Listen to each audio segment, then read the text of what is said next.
Tullius crouched at his side, holding out his petition. Impatiently, Caesar waved it away, and then, quite unexpectedly, Tullius grabbed hold of the dictator's purple-lined toga and yanked it down. Utter bewilderment flashed across Julius Caesar's face. "This is violence!" he shouted. Something darted towards his neck. A blinding pain, a smear of red.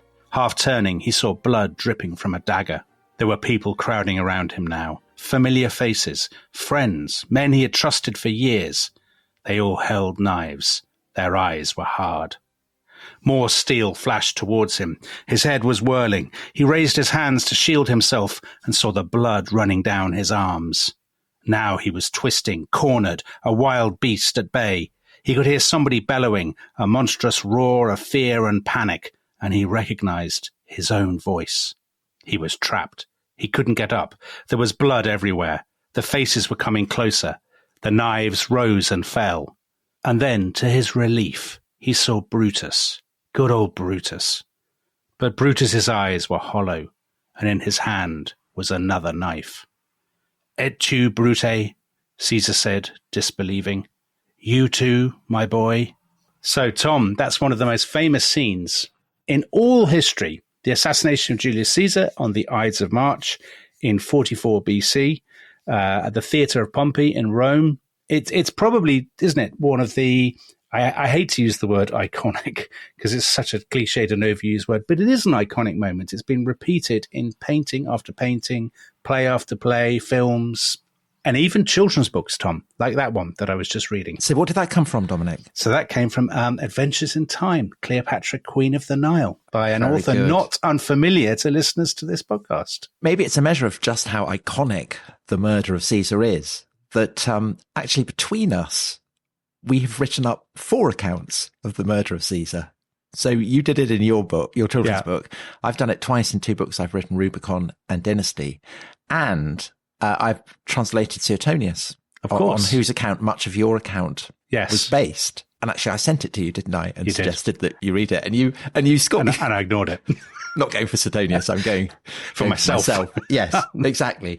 It is absolutely one of the most, as you say, celebrated scenes in the whole of history. And it's celebrated partly because it has been said, I think absolutely accurately, that it is probably, we know more about the events of the Ides of March than we do about any other day in the whole of ancient history. Crikey. So we can talk about it in some detail, but it's also because it polarizes all kinds of political issues that reverberate throughout Roman history. In some way, it's the kind of the great bottleneck in Roman history between the age of when Rome is a republic and when it becomes an autocracy, but also for future generations, for future centuries. Again, the question of whether Caesar's murder was justified or whether it was a crime is something that people have debated and that has animated revolutionaries right the way into the present. Oh, you think about the death of Marat or the assassination of any political leader. Couldn't you say, Tom, this is the most emblematic, the most resonant political act in all history? Is that too big a claim? It's been retold so many times. And perhaps in the English-speaking world, because it's the theme of Shakespeare's play. Yeah. And Shakespeare's play is so exquisitely balanced between whether Brutus and Cassius, the 2 principal conspirators, particularly Brutus, whether he's justified in what he does or whether he has committed a terrible crime. I think you're right. I think that the issues are, perennial and irresolvable ultimately. But it's also, of course, a key event in the context of Roman history, because it effectively, it marks the end of a very, very distinctive period in Roman history, which is that when Rome is, for centuries has been a republic, and the conspirators murder Caesar because they think that he has made himself supreme within the context of the republic, and so they are worried that he's going to destroy it, and they kill him to try and rescue the republic. But the great tragedy, and again, this is why the event is so resonant, the great tragedy of their attempt is that they end up destroying what they've been attempting to save. Yeah. We did a couple of episodes this time last year about Caesar's decision to cross the Rubicon and his war with Pompey the Great, which sort of sets the stage for all that. But I know a lot of people won't have heard that. So For those people who are new to this, Julius Caesar was born in 100 BC, isn't he? And he's from a very rich and noble family. And just why is it that Caesar, more than anybody else, comes to personify in the minds of his assassins the threat to the Republic? Well, the key to the success of the Republic over the course of its centuries of existence is that it had been absolutely brilliant in providing scope for its most ambitious men to do great things on behalf of the city, while at the same time channeling and framing them so that the ambitions of these men didn't come to put the whole of the Republic in its shadow. For the Romans, the word king was an incredibly dirty word. The Republic, rather like the American Republic, had been founded with the expulsion of a monarchy. And so the idea that a single man could rise to power within the Republic was every Roman's worst nightmare. And so the entire structures of government had been fashioned to ensure that didn't happen. So the powers of the king had been given to two officials called consuls. Each consul would have power for a single year. There were lesser magistrates. So below the consuls, there were magistrates called praetors, who were the kind of the deputies, and so on all the way down. And the idea was that if you had the wealth, if you had the background, if you had the prestige, if you had the popularity with the voters, you would ascend up the greasy pole. You would go up this chain of magistracies and ultimately become a consul and hopefully win glory for Rome by conquering Gauls or whatever. Yeah. But you would then accept the fact that you'd had your time in the sun and it was time to stand down and let someone else have a go. And this was the way that the Republic had functioned. And it made it incredibly successful because the ambitions of these men were what enabled them to expand through Italy, across the Mediterranean, and become the greatest power in the Western world. What happens in the first century BC when Caesar is born is that the Republic has become so powerful, so huge, that institutions and frameworks of government that had worked very well when Rome was a city-state in Italy is starting to come under pressure and strain. Yeah. And one of the things that becomes evident is that the old days of allowing someone to have a command for a single year is inadequate for the scale and sweep of Rome's empire. And that in turn is threatening for the Republic because it means that one man might be given a command that lasts longer than a year. And that, of course, enables him then to win the loyalty of his soldiers and in the long run to put the whole Republic in his shadow. And the first person who really does that is someone you've already mentioned, Pompey the Great, who is, he's from his teenage years, incredibly successful. And, this is immediately threatening to the Roman state because the idea is that you can only win certain magistracies when you've reached a certain age. So for us, becoming 40 is a slightly ominous kind of moment. But for the Romans, it's a cause of great celebration because when you're 40, you can become a consul. Pompey has ignored this. He has been after commands right from his teenage years. And he has spent years in the East annexing wealthy Greek kingdoms, bringing them into the Republic. And when he comes back to Rome, he is kind of trailing.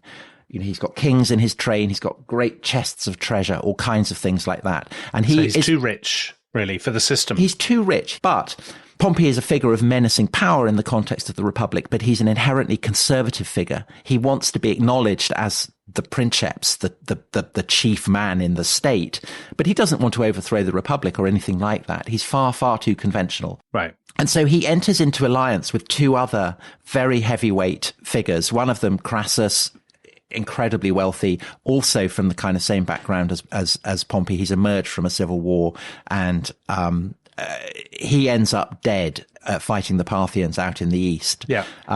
His head is used as a prop in a drama and all kinds of things like that. Yeah, they have it hanging around the court, don't they, in the Parthian court? But the third figure in what is known as a triumvirate becomes known as the Triumvirate, the rule by three men, is this figure Julius Caesar, who is very, very ambitious. His family, although, as you said, patrician, in fact, claims its descent all the way back to the goddess Venus, they haven't been big players through the course of Roman history. And so Caesar is very, very anxious that he should live up to the glamour and the glory of his divine descent. Yeah. And he recognizes that the only way really to become a great man in the context of the Republic now is not to play by the rules, but to do what Pompey has done and to grab a command. And his command is he gets first 5 years and then ultimately 10 years in Gaul. Yeah. What's now France. And he conquers it. And with this, he becomes as rich as Pompey has done. And he also has a large number of very battle-hardened and devoted legions at his back. And his enemies in Rome try and back him into a corner. They try and strip him of his command. Caesar is, he has this excruciating dilemma. Does he lay down his command, risk prosecution, but not break the law? Or does he break the law and cross this tiny river that marks the limit of his Gallic provinces, the Rubicon, and effectively declare civil war? And that is what he chooses to do. And so that's what we described in the episodes we did on the Rubicon. Pompey, despite having been regarded with great suspicion by the kind of traditional conservative senatorial elites, he takes the command of the senatorial cause against Caesar. Yeah. He withdraws from Italy to Greece because he doesn't have the soldiers that Caesar has for an immediate confrontation in Italy. Caesar follows him, defeats him at a battle at a place called Pharsalus. Pompey flees. Ends up murdered in Egypt. And again, we've talked about that in the episodes that we've done on Cleopatra. Caesar then spends his time pursuing basically he has two groups of enemies. He has Pompeians. So Pompey has sons. They want to continue the fight. Sextus Pompey is the most famous of them, isn't he? Yes. He's a kind of perennial survivor in the fight. But he also has, these traditionalists, these people who see Caesar as a menace, an aberration, a would-be king. And so they have deep ideological reasons for continuing to fight him. The key opponent, oddly, is someone who doesn't really have a great command. He doesn't have a great track record of magistracies. He's not a major military figure, but he is a person who has made himself absolutely the embodiment of everything that conservatives and traditionalists in the Republic admire about Rome and about their system of government. And this is a guy called Cato. Right. And Cato has always been Caesar's great enemy. And they come to be seen as the two greatest figures in the Republic. So there's a follower of Caesar who in due course becomes a historian called Sallust. And he writes about these two men, Caesar and Cato, that during his own lifetime, he says, there appeared two men remarkable for their qualities, very different though they were in character. And it's these differences in character that kind of amplifies the sense that Romans have of the significance of both. So they both embody a set of values, don't they? Caesar is the showman, playing to the crowds, and Cato is the incarnation of Republican sort of austerity. Is that right? Yeah. So you might say, it's an analogy that we've touched on before, and this is being very unfair, I think, both to Caesar and to Cato. But you might compare them to the difference between Trump and John McCain for American listeners. Right. Caesar is a flamboyant populist. He is prepared to trample down on the conventions and the norms of the Republic, and do so knowing that it will appeal to a substantial base. So the vulgarity and the offensiveness is part of the point. He's not vulgar. He's not vulgar. He's not vulgar and he's not offensive. He's a very, very sophisticated man, but he is flamboyant and he is unafraid to cut a dash. Cato is the absolute opposite. He is kind of hewn out of granite. When he meets foreign dignitaries, he does so on the toilet. Yeah. He is making a point about the fact that he is contemptuous of anything that is flash, anything that might be faintly redolent of monarchy. Yeah. And he detests Caesar and Caesar detests him. And in the build up to the Rubicon, it is basically Cato's obduracy that prevents a compromise from being struck. Cato is as complicit in the outbreak of civil war as Caesar has been. And so in the spring of 46, so this is 2-3 years after the beginning of the civil war, Caesar comes to Africa, where one of his great enemies, a guy called Metellus Scipio, who is basically a kind of vicious non-entity, chiefly famous for he has a particular talent for staging pornographic floor shows, but that's basically it. He doesn't sound like a non-entity at all, Tom. I think you're being very harsh. Well, he's not in the field of pornographic floor shows. He's a leading figure. He's the big man. But when it comes to military competency, he's hopeless. And he's leading the anti-Caesarian forces in Africa, and he gets defeated at a place called Thapsus. Now, Cato, he is in command of a town that is just down the coast from Thapsus, a place called Utica. Yeah. And he's brought the news that Caesar has won at the Battle of Thapsus, that yet again he has triumphed. And he knows that, there's no way of carrying on the fight. So what does he do? He has the choice of submitting to Caesar, and he knows that Caesar will pardon him. Yeah. And this to us is something that's very attractive about Caesar. His magnanimity. It's an extraordinary thing, isn't it? He's a very generous man to his former opponents. So he's both formidable, but he's also forgiving. Clementia, they call it that. So clemency. But for Cato and for people like him, this is actually incredibly offensive, because this is the quality that a master might show his slaves. It's the quality that a king might show his subjects. And so to be forgiven by your peer is incredibly humiliating. And for Cato to be forgiven by Caesar would be, a horror beyond compare. And so he decides that he's going to kill himself. And he invites his friends to dinner. They have a discussion on kind of philosophical themes. Then he goes upstairs and he stabs himself. And he doesn't do it very competently. Right. He's found. His friends try and stitch up his stomach. He's left alone. He pulls open the stitching. Oh, Tom. Pulls out his guts and dies kind of very horribly. Yeah. But very nobly. And Caesar arrives in Utica. He's shown Cato's corpse. And he kind of stands over the body and says that just as you envied me the chance of sparing you, Cato, so I envy you this death. And there is this sense that although Caesar has defeated all his other enemies, Cato, in a sense, has defeated him. Right. Yeah. By not submitting, by not playing by Caesar's rules, by Caesar's new rules. Absolutely. And so within days, within weeks of it being reported back in Rome, Cato has become a kind of victorious emblem, even in defeat. And this is something that will reverberate through Roman history. So Lucan, who writes a great epic about the civil war in the time of Nero, he has this famous phrase, victrix causa dies placuit sed victor Catoni. The gods favored the winning cause, but Cato favored the defeated one. So Cato, in a sense, his opinion, his approval is even more important than that of the gods. Yeah. And this for Caesar is infuriating. And it prompts him to make a mistake. So when he goes back to Rome from Africa, he stages 4 great triumphs. So triumphs are kind of military processions through the streets of Rome. He celebrates his victories in Gaul. Yeah. He celebrates his victories in Egypt.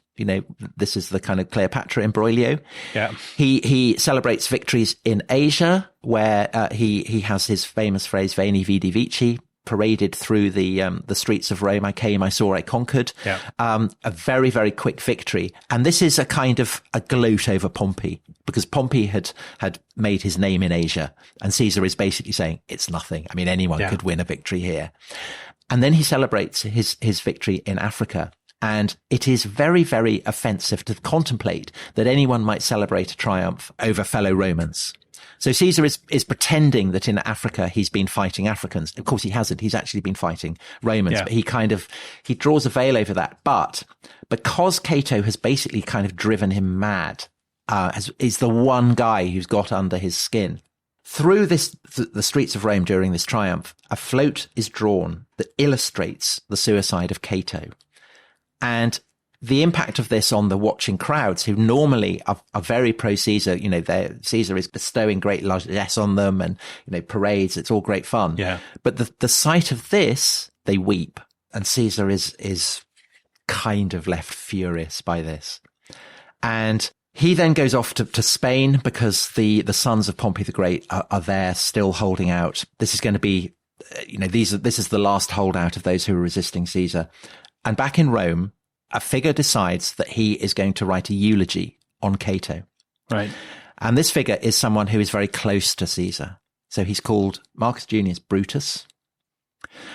He is the son of Servilia, who is Caesar's great love, the great love of his life. So almost like his schoolboy crush or his girlfriend when he was young. Is that right? Something like that? Yeah, they've had a kind of ongoing relationship for a long time. I mean, she's the woman who Caesar seems always to have been most fond of. And there are rumors that Brutus might be Caesar's son. Yeah. So you'd think that in the Civil War, Brutus would immediately have sided with Caesar, but he doesn't, because he is Cato's nephew. And so he is inspired by Cato's example, to oppose Caesar.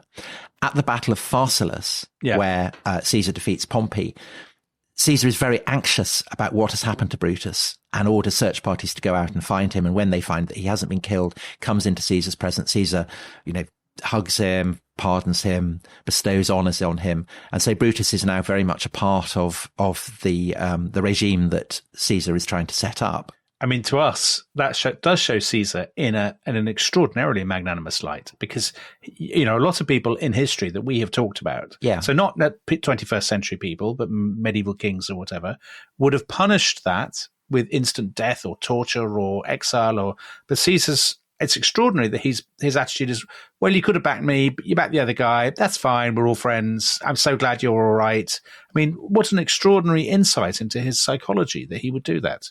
Yeah, I think it is a genuine, it is a very, very sympathetic aspect of Caesar's character. He's not a tyrant. He doesn't put people to death. He raises Pompey's statues that have been toppled by his enthusiastic followers. And, he does show this clementia, which to someone like Cato is deeply offensive, but to other, it's better than being killed. Being pardoned and being given honours. But with Brutus particularly, he seems to have been, he's particularly fond of Brutus and therefore particularly kind of happy about it. So is Brutus a lovable person? I mean, he's quite conservative too, isn't he? A bit like he's a sort of wannabe Cato. He's very earnest. He's very dutiful. He's very deep thinking. He's a philosopher. He is also descended from the man who overthrew the monarchy at the beginning of the Republic. Right. So he's very conscious. I mean, this is another reason why I think he sides with the kind of the senatorial elites. And it's why the example of Cato's death, his uncle's death, has a particular impact on him. And so in the wake of that, he divorces his own wife and marries Cato's daughter. That's strange behaviour. I mean, it by our standards, it is. He's a bit obsessed with Cato. The Romans are much readier to divorce and remarry than we are. Much readier. So it's a kind of a cultural thing, partly. But I agree. I mean, it is making a striking statement. And Portia, who is Cato's daughter, is absolutely a chip off the old block. I mean, she's the model of upstanding Roman matron. And so they make a very kind of moral and slightly chilly and forbidding pair, I think. You wouldn't invite them to a dinner party? Well, you might if you're interested in philosophy and discoursing on, ancient Roman history and things. I think I'd enjoy that. So you would, but I wouldn't. Yeah, I think I would. But what he also does is he writes an obituary for Cato. And he gets someone else to write an obituary for Cato as well. Someone who is not naturally brave, who's been hunkering down, who's been basically kind of wringing his hands, wishing that the whole thing would go away. And this is Rome's most celebrated orator, a man called Cicero. Oh, yes. And Cicero is a man who he's an out-of-towner. None of his forebears have made it to the Senate. He is the guy who has not only made it to the Senate, but ended up as consul. But he's always kind of very conscious of the fact that he's in the shadow of people who are grander, who are kind of more elevated, more senatorial, if you like, than him. And he's had a slightly kind of chilly relationship with Cato. He's a little bit jealous of Cato, a little bit.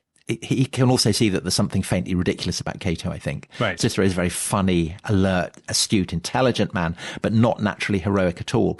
But he is persuaded by Brutus to do something that is moderately heroic, to kind of stick his neck out a little bit, and that is also to write a eulogy to Cato.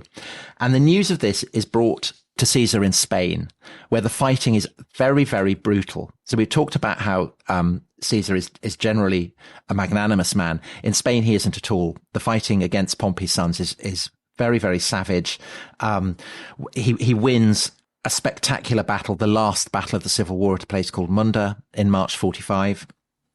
And he allows the corpses of his dead opponents, all of whom are Romans, all of whom are citizens, to basically be used as building materials. So their bodies are kind of mulched up into the cement and the dirt that Caesar is using to build fortifications. Like Jimmy Hoffa the head of the Teamsters. Yeah, it's very like Jimmy Hoffa. But unlike, did Jimmy Hoffa cut off heads and stick them on spikes to celebrate his victory? Not that I'm aware of. I mean, I don't think trade unions, labour unions in the 1950s or whatever were quite that bad, no. So, I mean, the idea of headhunting is very kind of associated by the Romans with barbarians. It's not the kind of thing that Romans should be doing, but Caesar does it basically because he's fed up. He's fed up with this relentless opposition. And the news is brought to him that Cicero, bad enough, but then Brutus has written these eulogies to Cato, and he's furious, and he pens a riposte anti-Cato, kind of basically slagging Cato off, trying to cast him in as negative a light as possible, sends it back to Rome, and basically everyone laughs. And of course, that infuriates Caesar even more. So there is this sense that even though all Caesar's enemies have been killed, from beyond the grave, Cato is leading the opposition. And this kind of inspires people back in Rome who've been fighting Caesar, who may have accepted his pardon, but it both reassures them, but also shames them into a sense that there is still a fight to be fought. So they're there in Rome, and Caesar has won in Spain. He comes back to Rome, doesn't he? So he must come back, in the sort of turn of 44 BC? Thereabouts. So this is another thing that offends the senatorial elite back in Rome, is that he does not hurry back. So from Spain, he kind of goes through southern Gaul, and while he's in Gaul, he offers citizenship to various Gallic luminaries, which is actually a very kind of forward-thinking policy. He has this sense that Rome is now a global empire, and so it's not enough that citizenship should belong only to people born in Rome. So the citizenship is spread throughout Italy, but Caesar is now handing it out to Gauls as well. But this is very offensive to the elites back in Rome. They don't like it at all. And then he marches into Italy, and he is met in Italy before he has reached Rome by Cleopatra, the Queen of Egypt, who he had got pregnant in Alexandria, and who was turned up in Italy with her son. And it's all, again, very, very unrepublican behavior, because Cleopatra is Greek. She's a woman. She's a queen. I mean, it couldn't be more offensive to senators, the fact that Caesar would prefer to spend time with her rather than with them. And so he's hanging out with her, and it's only in October. So the Battle of Munda was in March. It's only in October that he reaches Rome. And at this point, Tom, are people already, but partly because of the association with Cleopatra, who, as you said, is a foreign Greek queen of an extremely rich realm, and one that in Rome has already come to sort of represent luxury, dissipation, corruption, and so on. Are people in Rome already saying of Caesar, he wants to make himself king, he is behaving in an un-Roman way, he's a despot, and all that sort of thing? Or does that come later? Yes, because there's a huge problem, which is how do you digest the preponderant position that Caesar now has? I mean, it's much, much greater than Pompey had. Yeah. He's put everyone in his shadow. And so Cicero says of him that, we are his slaves, but he is the slave of the time. So there is some sympathy for the challenges that he faces. But there's also a lot of hostility. How can someone who has all these legions at his back, how can he be molded into the fabric of the Republic? Yeah. And the answer is the classic Roman one, which is always in times of crisis, you don't look forwards, you look backwards. And this is true even of someone as radical and daring as Caesar. So there is in the Constitution of the Republic, there is scope for someone to be given supreme power, overriding the traditional system of magistracies, for 6 months. And the name of this office is one that all listeners will be very familiar with: dictator. Now, the problem for us, I think, is that when we hear the word dictator, we think of Hitler or Stalin. Try and remove that from your minds, because a dictator is someone who is appointed for 6 months to save the Republic. And it's happened at kind of periodic intervals throughout Roman history. It is constitutionally sanctioned. Yeah. And Caesar, he's already been appointed dictator for 11 days back in 49, in the wake of the crossing of the Rubicon. In October 48, he'd been appointed dictator for a year. So that, again, is kind of, it's constitutional, but it's for a year rather than 6 months. And then spring 46, so the same time as he's going off to fight Scipio and Cato in Africa, he's appointed dictator for 10 years. And this gives him the right to nominate all the Republic's magistrates. He's given a master of horse, which is his deputy, who's a man called Lepidus. Right. So Lepidus is kind of given a military authority within Rome. Also, much to everyone's amusement, Caesar is created prefect of morals. Caesar is not a moral man. He's a massive shagger. I mean, he's very promiscuous. He never stops. Yeah. And so the question is, are these positions sufficient to keep Caesar happy? And when he comes back to Rome, it's kind of evident that they're not really, that they're not sufficient for the preponderant role that Caesar has in the Republic. And so people start giving him ever more honors, ever more titles.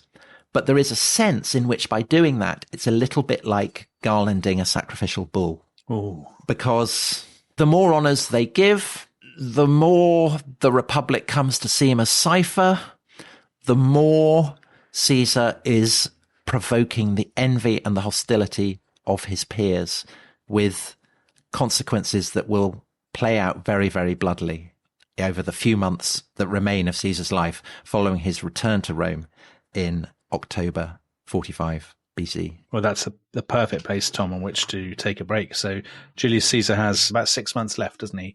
And we will be telling the story of those 6 months and what happens to him in the second half of the podcast. So come back after the adverts. Bye-bye. This episode is brought to you by Rocket Money. Tom, we often talk about how to organise our finances. I'm very conscious that I'm paying for a lot of mad subscriptions. And there's one thing that we've talked about often on this show. It's the thing that we probably hate more than any other, and it's a hidden fee. I would love to get my finances under control. There are all these things piling up on our bank statements, and I think I need to fix this problem. I need to sort this out and to stop this. I mean, my finances are so chaotic that I need this app. So I'll tell you what it is. It's called Rocket Money. It's a personal finance app that helps find and cancel your unwanted subscriptions. It monitors your spending and it helps to lower your bills so that you can grow your savings. With Rocket Money, you can track all of your subscriptions and you can easily cancel within the app with just a few taps, saving you time, avoiding charges. And you can also set budgets and goals and get personalized insights and regular reports to track how you're doing. They will even send you real-time alerts for large transactions, upcoming bills, refunds, and even low balances. So let Rocket Money help you reach your financial goals faster. Join at rocketmoney.com/ishistory. That's rocketmoney.com/ishistory. rocketmoney.com/ishistory.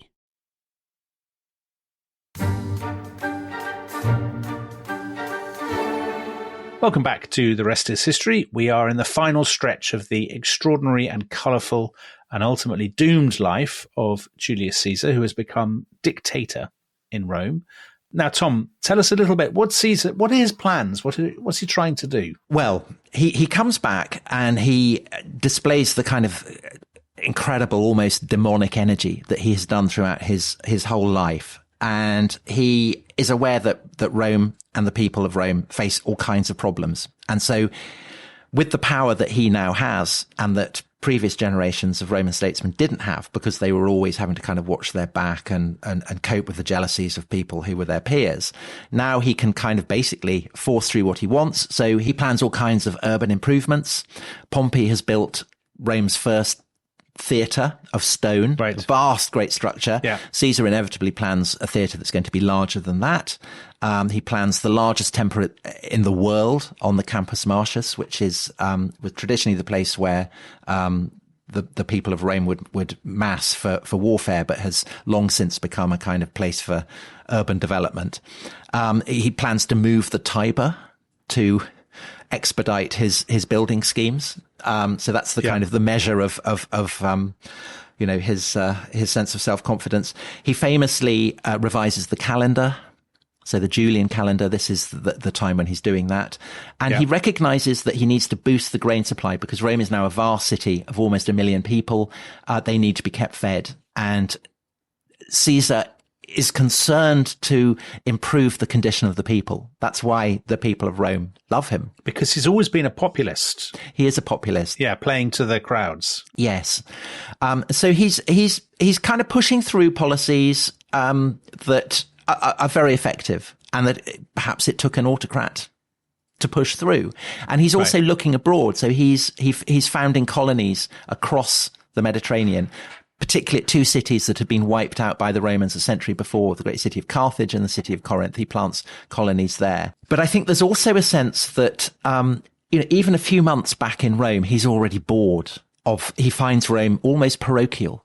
And also he finds the problem of his position in Rome to be too great. And so, remember, we mentioned Crassus, his kind of former colleague in the Triumvirate, had been killed there in a great battle. Yeah. Caesar decides that he's going to lead a campaign against the Parthians. And is there an element there, Tom, is there an element also of emulating Alexander the Great, another friend of the rest is history? So it is said. So there's a story that when Caesar is in his 30s, he sees a statue of Alexander and reflects that by this age, Alexander had conquered the world and he, Caesar, has done nothing. It's hard to know how much that's actually a motivating factor for Caesar himself.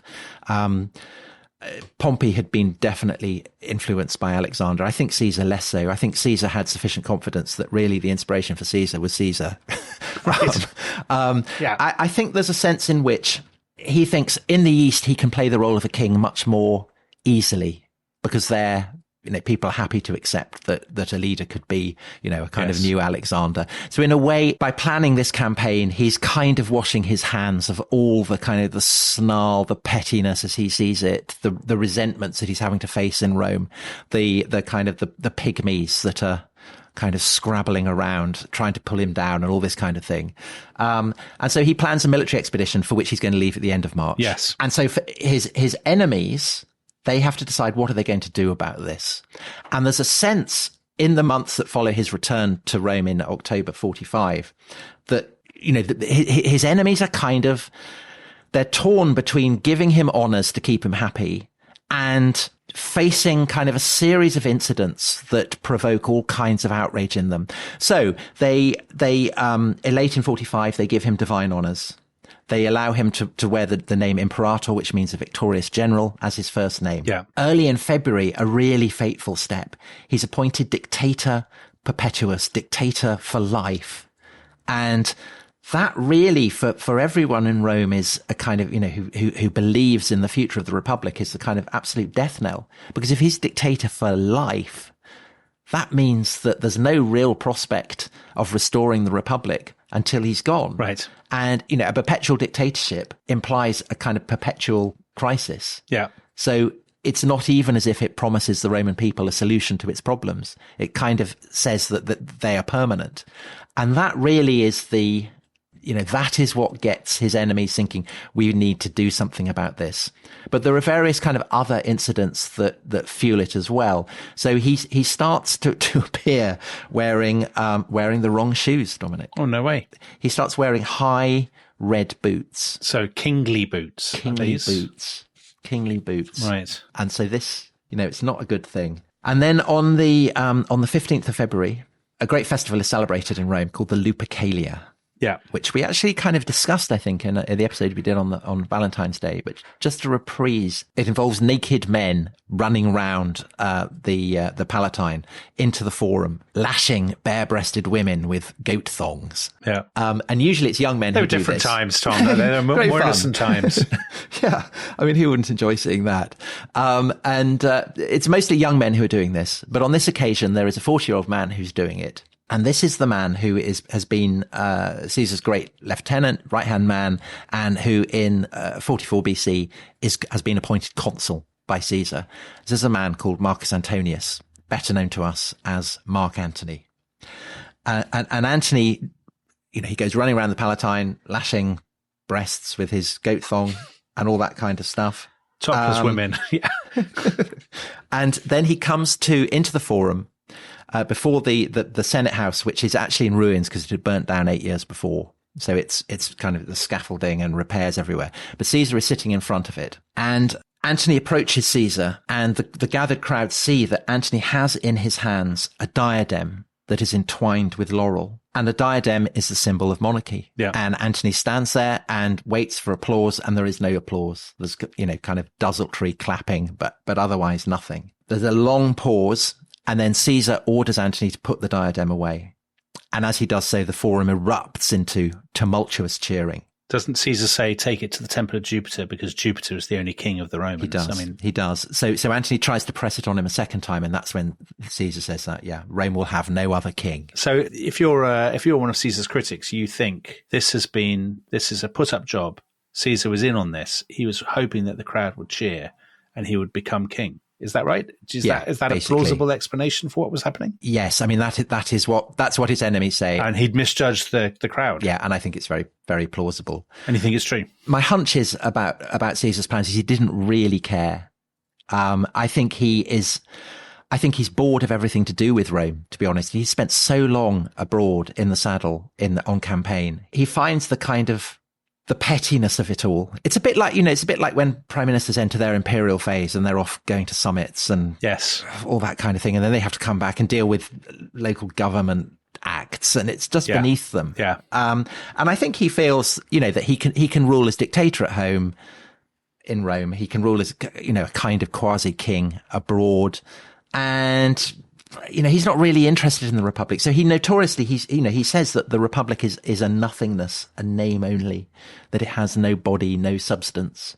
And I think there is a kind of anxiety that he wants to make himself a king, but I think it's also the feeling his enemies have that he despises them and everything that they hold dear and valuable.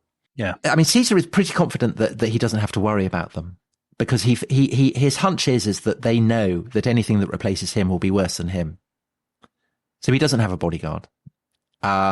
He knows. So there's a guy called Favonius who's a kind of models himself on the example of Cato, and he says that it's better to have a tyrant than a civil war.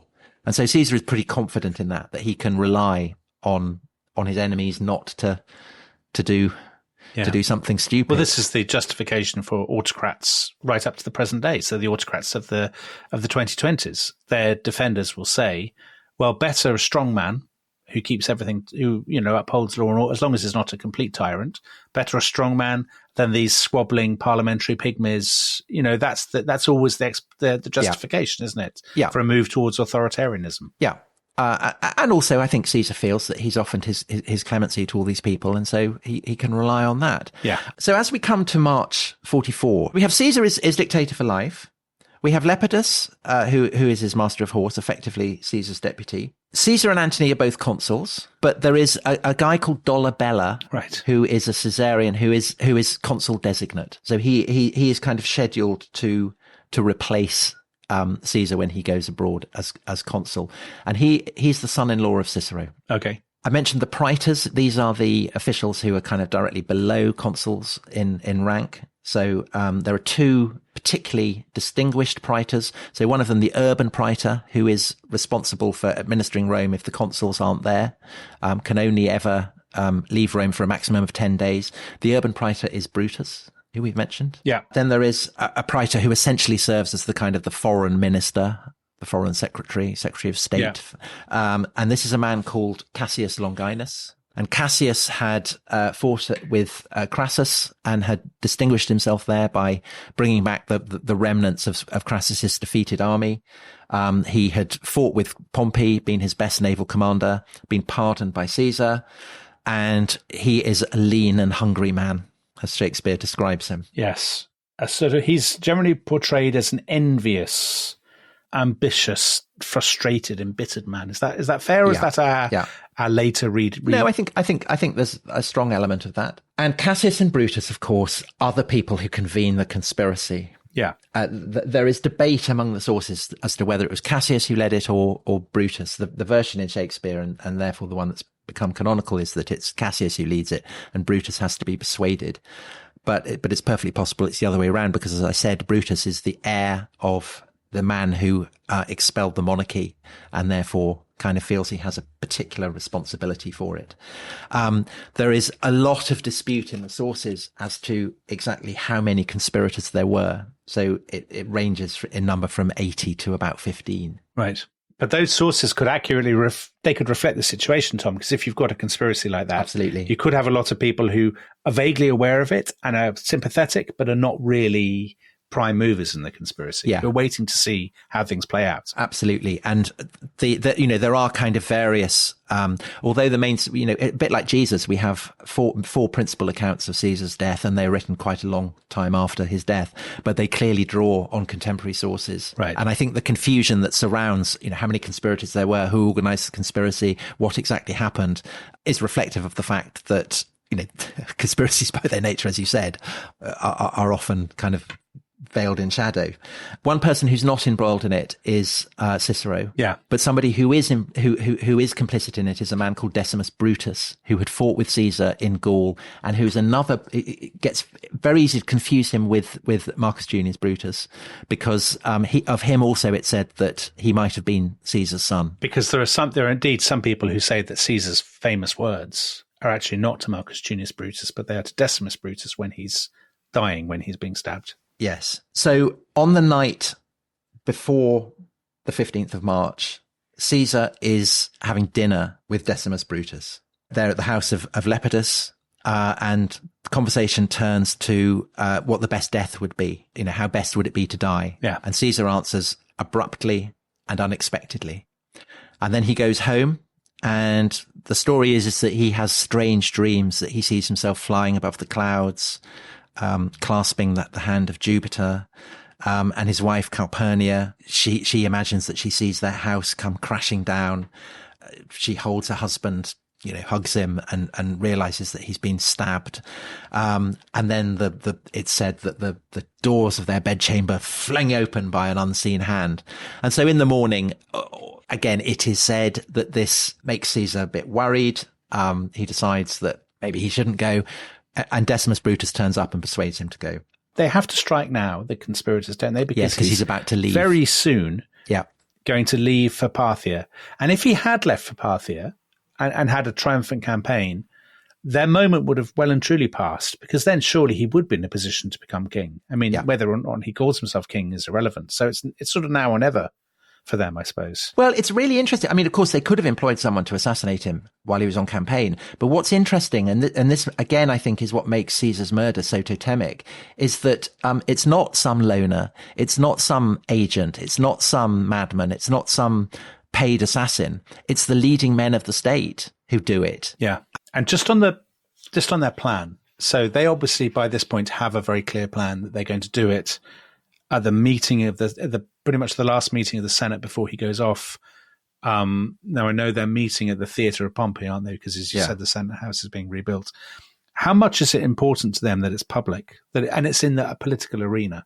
Is that part of is that a very conscious political gesture? Yes, because they are making a political statement, rather in the way that Cato had done by ripping open his stomach. Right. It's a spectacle of blood and liberty. It can't be done kind of in the shadows. Right. He's being sacrificed like a bull. I said they're lavishing all these honors on him. They're kind of garlanding him and then leading him up to the altar. And their plans. So the very fact that you were telling us the stories about the dreams tells us something about the problems we have with the sources, doesn't it? Because the stories about the dreams are formulaic, aren't they? Yeah. I mean, it's like omens. They probably didn't even happen. I mean, they might have done, but they might not. There's no way for us to know. But from what we know of the sources, can we have any sense of whether these guys have any sort of progressive, practical plan for what happens after they've killed Julius Caesar? No. I mean, they're certainly not progressive. In many ways, they're reactionary. Yeah. They assume that they will kill Caesar and the Republic will be restored. And Cicero, who approves of the murder, but is not, they don't ask him because they're kind of worried about, he's not really the kind of conspirator type. He will say in due course that they behaved like men, but they planned like children. Right. So they have no real plan at all. However, it's amazing it doesn't kind of leak out. There are all kinds of presentiments. So famously, again, people who've seen the Shakespeare play will remember there's a fortune teller a soothsayer called Spurinna who warns Caesar, beware the Ides of March. So that detail, is that fiction, Tom? Is that made up?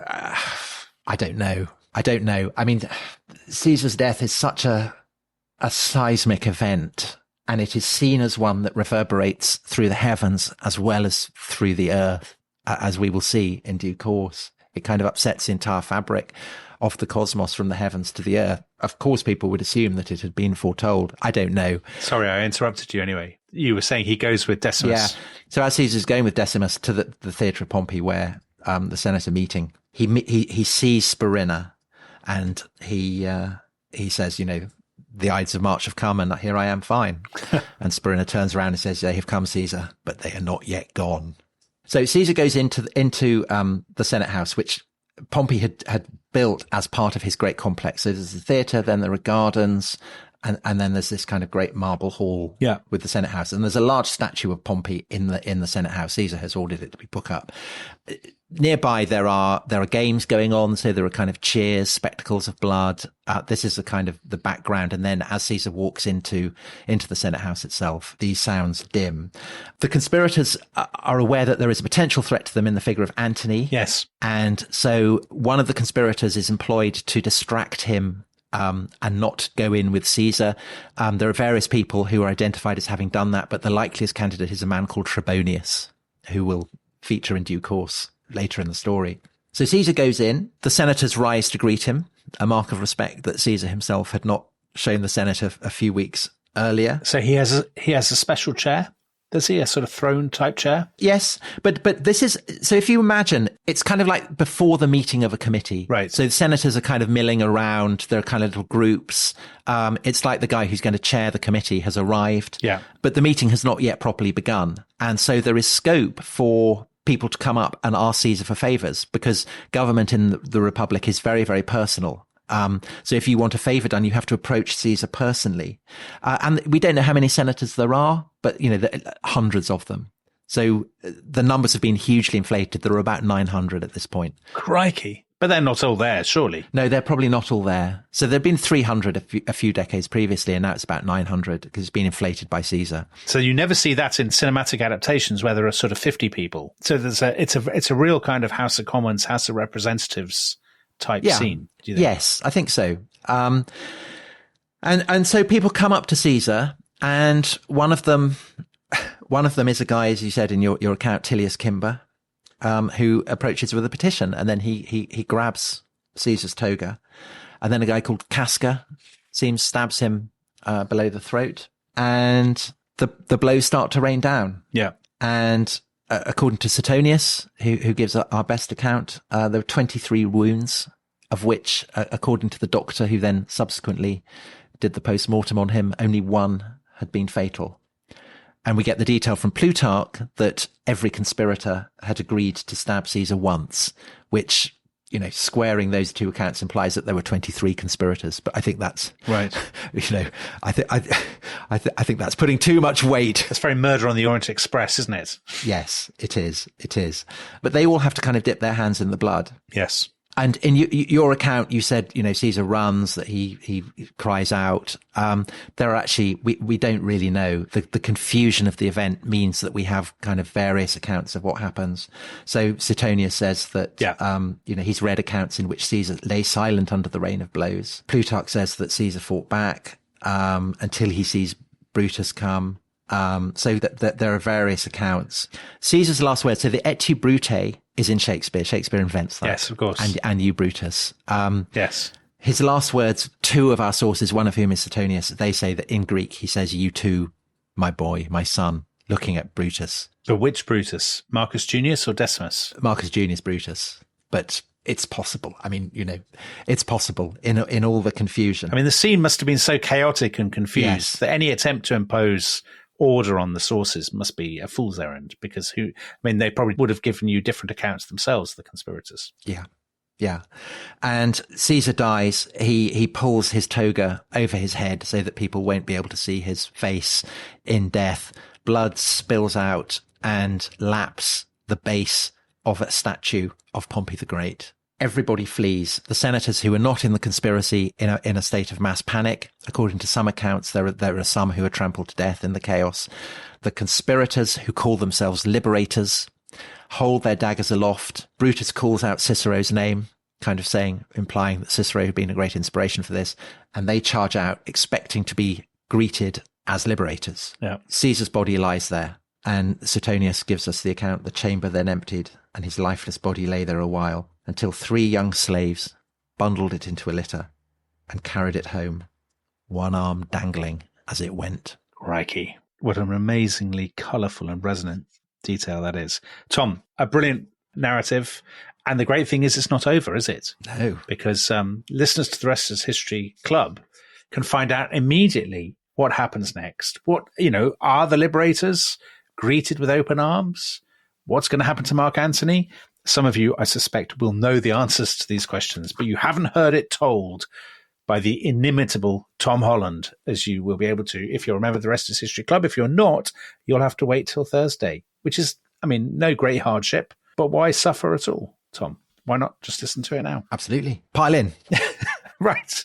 On that bombshell, we will say goodbye and we will see you next time. Goodbye. Bye-bye.